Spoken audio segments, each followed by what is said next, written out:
e eu vou dar início agora a uma outra parte da ecologia, aonde a gente vai falar sobre dinâmica de populações.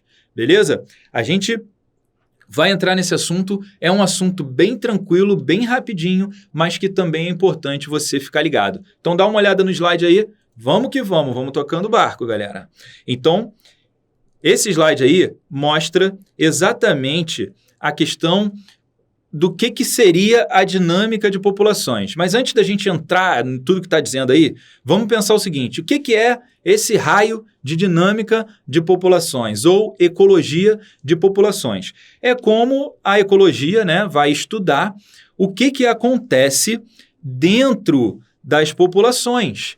Óbvio que existe uma dinâmica. Então, se a gente está falando que existe uma dinâmica, isso significa que não é algo estático, não é algo parado. Então, existe um movimento. Opa, existe um movimento. Então, o que significa esse movimento? Como que a gente pode verificar esse movimento? É aí que a ecologia vai entrar com o estudo das dinâmicas de população. Beleza?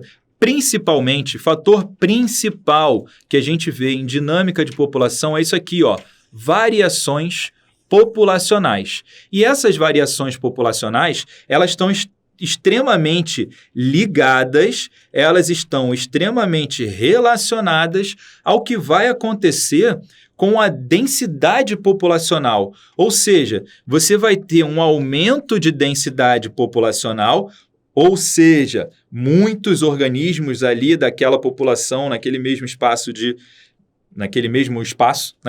local, ou você vai ter uma redução da densidade populacional. Então, a gente tem que falar aqui desse termo que é a densidade populacional.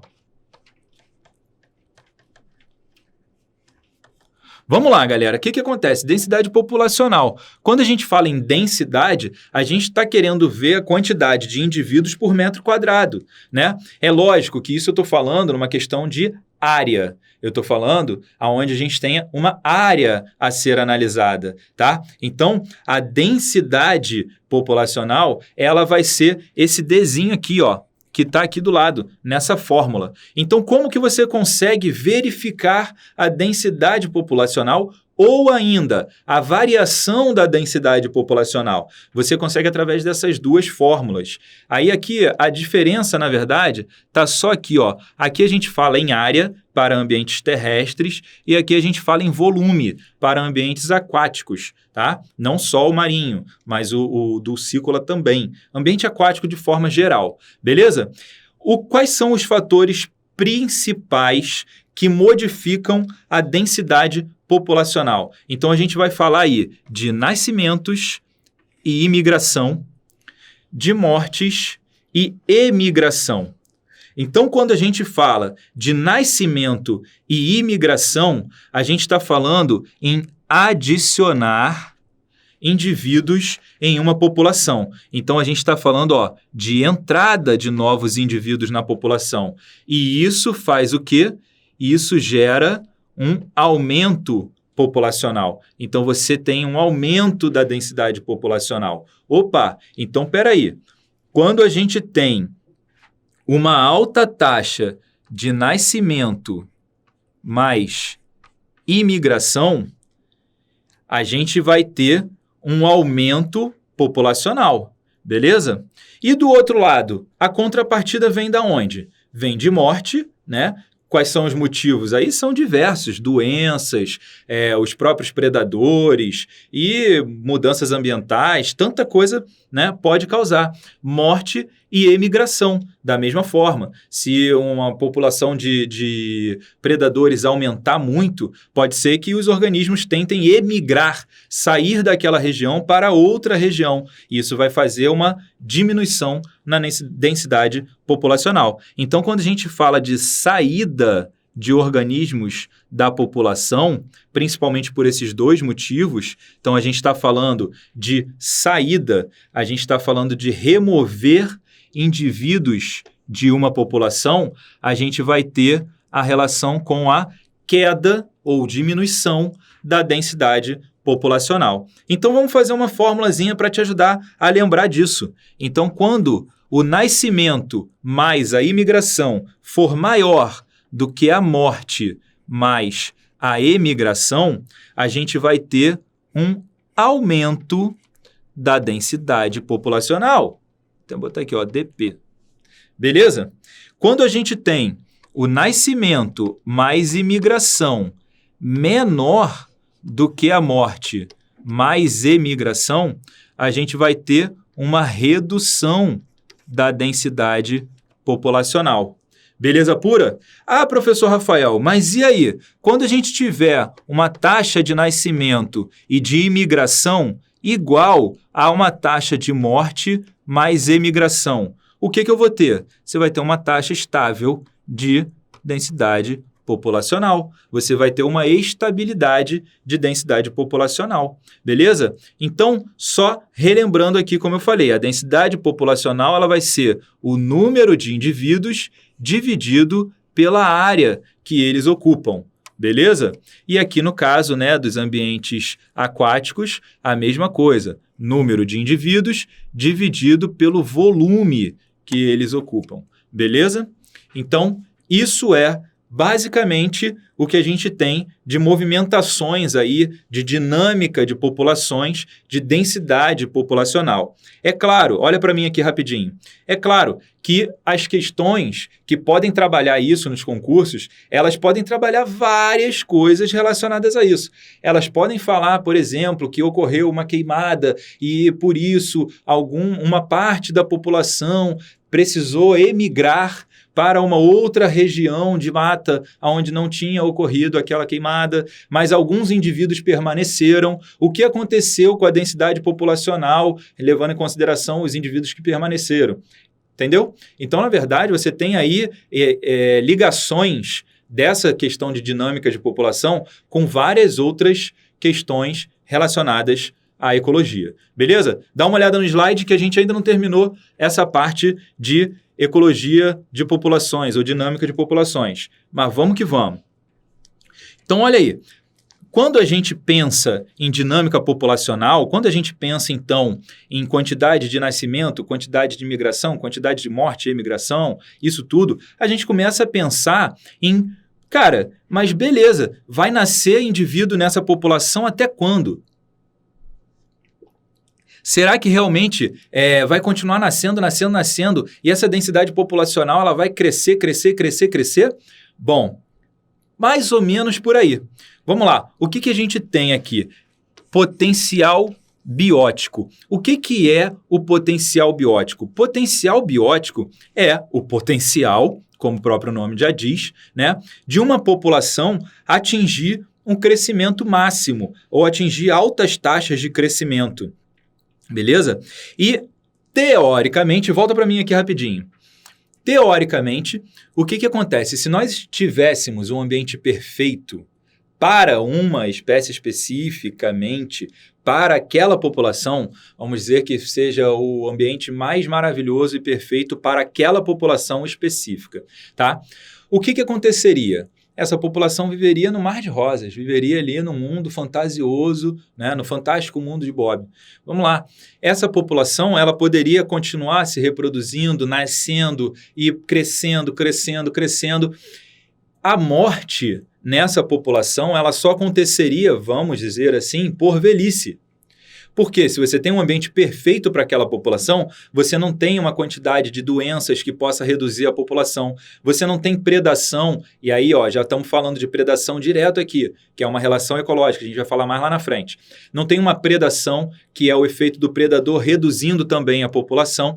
Então, você não tem o ambiente colocando nenhum limitador para o crescimento daquela população. Beleza? Então, qual seria o gráfico de crescimento dessa população? Olha no slide aí. Esse aqui é o gráfico de crescimento de uma população, que é o que a gente chama de um crescimento exponencial. Ele vai aumentando e, teoricamente, uma população em um ambiente com recursos ilimitados não tem problema em continuar crescendo. Ela iria crescer indefinidamente, como está falando aqui. Ela iria crescer indefinidamente. E isso é utilizado para quê? Para a gente poder tentar entender qual é o potencial biótico daquela população. Então, caso não houvessem limitadores do ambiente, o potencial biótico dessa população é X. Ela chegaria ao crescimento exponencial numa taxa Y, tá? A ideia desse potencial biótico e crescimento exponencial é essa, beleza? Mas aí, vamos para o próximo slide, porque a gente tem resistência ambiental. A gente tem ali algumas coisas no ambiente que fazem resistência, que seguram a onda, vamos dizer assim, daquele potencial biótico, daquele potencial de crescimento daquela população, beleza? Então, quais são os principais fatores limitantes que a gente tem, né? Como eu falei para vocês aquela hora antes ali, quando a gente já estava conversando sobre isso, a gente tem como fatores principais predação, doenças, mudanças ambientais, isso são fatores limitantes. E uma outra coisa, que é a disponibilidade de alimento. Então, esses fatores limitantes, eles podem ser abióticos também, né?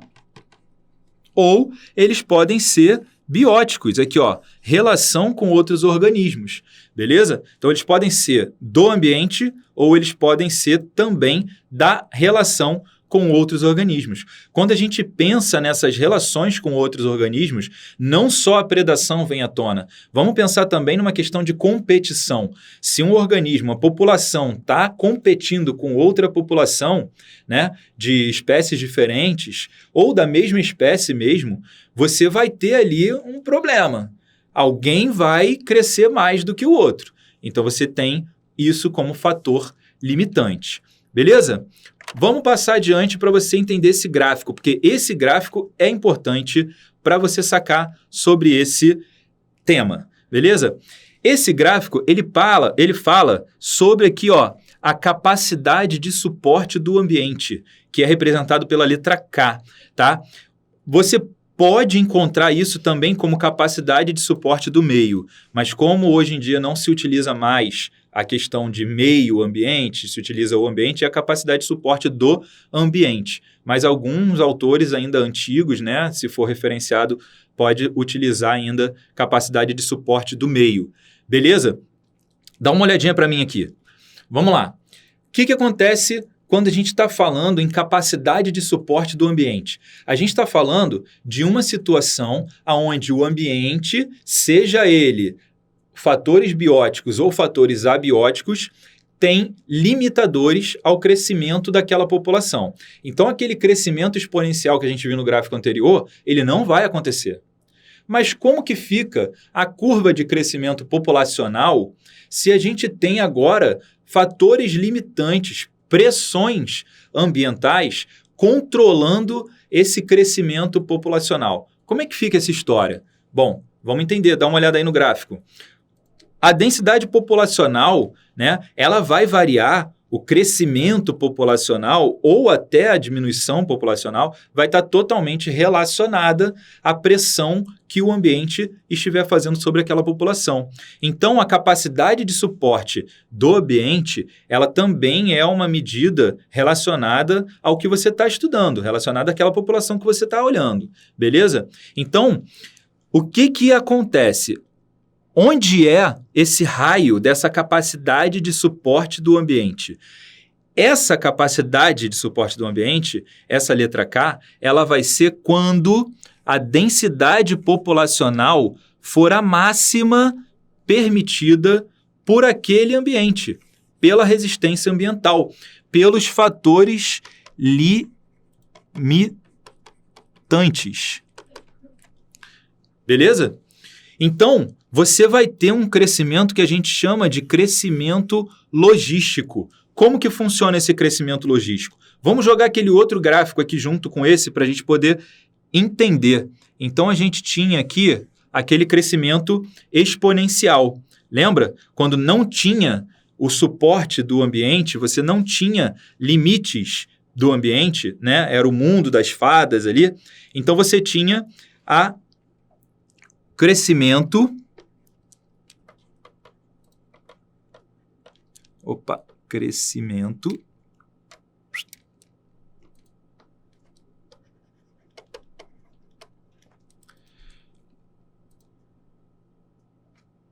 vou botar aqui como indefinido. Porque você não tinha, teoricamente, você não tinha um fim, você não tinha um limite. Então, você tinha um crescimento indefinido para essa população. Então, você não tinha como saber até onde ela ia, beleza? Só que agora, você tem fatores limitantes. E esses fatores limitantes, eles seguram essa taxa de crescimento até ali, né, a capacidade de suporte do ambiente. Dali não vai passar. Essa curva aqui, ó, ela não vai ultrapassar isso aqui. Essa aqui poderia ultrapassar. Essa aqui não vai ultrapassar. Beleza? Então, quando você atinge a taxa máxima de crescimento, então olha só, aqui é quando ele está com a inclinação mais alta dessa curva, beleza? Esse ponto aqui é onde ele está com a taxa maior de crescimento, está crescendo pra caramba, só que aqui é a taxa máxima. Nessa taxa máxima, ela começa a desacelerar o crescimento populacional. Então, se você está desacelerando o crescimento populacional, significa que o ambiente está limitando o crescimento da população. E aí, a diferença entre aquele crescimento exponencial, aquele crescimento indefinido que a gente tinha lá atrás, aquele crescimento, né, aquele potencial biótico, essa diferença que está toda marcada aqui em vermelho, essa diferença... Vou até fazer de cor diferente aqui, ó, para você ficar ligado. Isso aqui é chamado de resistência ambiental.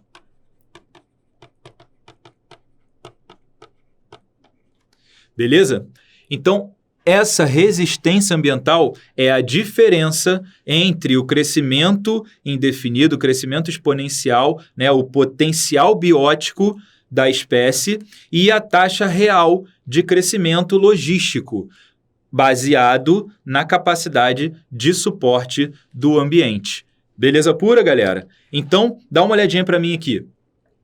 Agora, a gente vai só dar uma olhadinha num gráfico que mostra isso muito claramente. Pressão, né, do ambiente, e aí a gente vai estar relacionando nesse gráfico só um tipo de pressão, mas para você ver o quanto que isso funciona na prática, beleza? Então dá uma olhada aí, rapidamente. A gente está falando aqui agora de um gráfico que mostra a relação predador-presa. Essa relação predador-presa, então, ela faz parte aqui, ó, de um controle biológico, aonde os predadores controlam a quantidade de presas na hora que eles estão predando, que eles estão se alimentando, então eles vão diminuindo a quantidade de presas e, ao mesmo tempo, a quantidade de presas limita o crescimento da quantidade de predadores. Então, é uma relação de mão dupla, né? É uma via de mão dupla ali. Então, olhando para o gráfico, como é que a gente consegue ver isso? Cara, é só ver aqui, ó, quando a gente tem aqui a lebre americana, né, e o lince, e a lince, ou o lince, que é um predador natural da lebre americana. Quando a gente tem um aumento da população da lebre americana, que é esse aqui mais azulzinho, né? Quando a gente tem um aumento dessa população, logo depois a gente começa a observar um aumento, mesmo que seja um pouco mais tímido, da população também de lince. E aí depois, quando a gente tem um aumento muito grande da população de lebres americanas, a gente foi e teve um aumento maior também da população de lince. Só que presta atenção no seguinte, cresceu a quantidade de lebre americana, ótimo. Cresceu a quantidade de lince, ótimo, mas não continuou crescendo por quê? Porque nesse momento a predação feita por essa quantidade aqui de linces foi suficiente para diminuir a quantidade de lebres americanas a um ponto inferior ao que estava antes. Isso significa que a relação predador-presa é um fator limitante. faz parte também daquele cálculo da capacidade de suporte do ambiente. Beleza? E se a gente olhar isso aqui num gráfico mais a longo prazo, se a gente olhar isso aqui, né, de uma visão mais macro, a gente vai ver que essa relação, essa flutuação, ela vai se mantendo cada vez mais próxima. Ó, aqui, ó, no final aqui da relação, ó, do tempo analisado, olha como ficou mais próximo esse equilíbrio. Olha como as taxas estão muito parecidas. E isso aqui mostra exatamente que essas populações entraram em equilíbrio. Beleza? Dá uma olhadinha para mim aqui.